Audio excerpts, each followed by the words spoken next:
welcome back to another episode of Wedding Wednesday. I'm your host, Kaylen. Welcome back to another video. Just wanted to shout out our awesome partners, the JCs of the Quad Cities, for making this video series happen. We are back with one of the most exciting videos, I think, out of this series that I love talking about, and that is going to be creating a wedding budget. So now that you have opened up a savings account, maybe a credit card to put all these purchases on, now is the time to finally start planning. Step number one, you're going to do your research. So you're gonna look at a couple of places where you wanna have your wedding. So a couple of venues, caterers, wedding planners, all that fun jazz, just to kind of get an idea of how much you actually want to spend for your wedding, for your big day. Is it going to be $10,000? Is it going to be $75,000?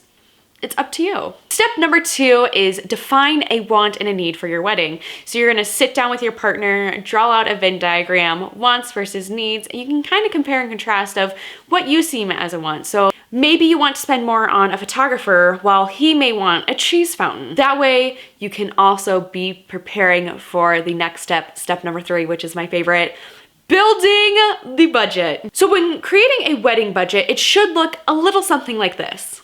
So your reception, so your food, beverages, venue, rentals, etc., that should equate for 40 to 50% of your budget. Next up is flowers, and that comes in at 10%. Next up is photography/videography, and that should be 10% of your budget. One of the most important parts of the day is the brides and groom attire, and that can range from anywhere between 5 to 10% of your budget. Next up is music. That is anywhere from 5 to 10% of your budget. If you plan on hiring a wedding planner or coordinator, that can range anywhere from 10 to 15%. Next up is miscellaneous, so that could be party favors, transportation to and from venue, the list goes on, and that is 10%. And last but not least, in every single budget you should ever do, whether that be for your wedding, personal, family, you should always have an emergency / cushion in case anything goes a little bit too expensive, or you just need some wiggle room, or an unexpected thing comes up.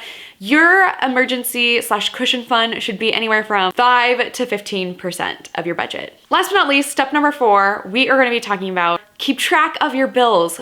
So if you have to go out and buy a folder where you just shove all the receipts in, or you get on your smartphone and have a Google Doc or Google Excel doc to be able to keep track of how you're spending, where you're spending, that way you make sure that you're on budget and on track for your big day. So that way you're not splurging and going over your budget. Anyways, those were just some tips to help you start budgeting for your big day. Let us know in the comment section down below, have you gone over your wedding budget? Anyways, that's gonna be it for this week's video. Don't forget to hit like and subscribe and come back for next week's episode for Wedding Wednesday. We will see you next time.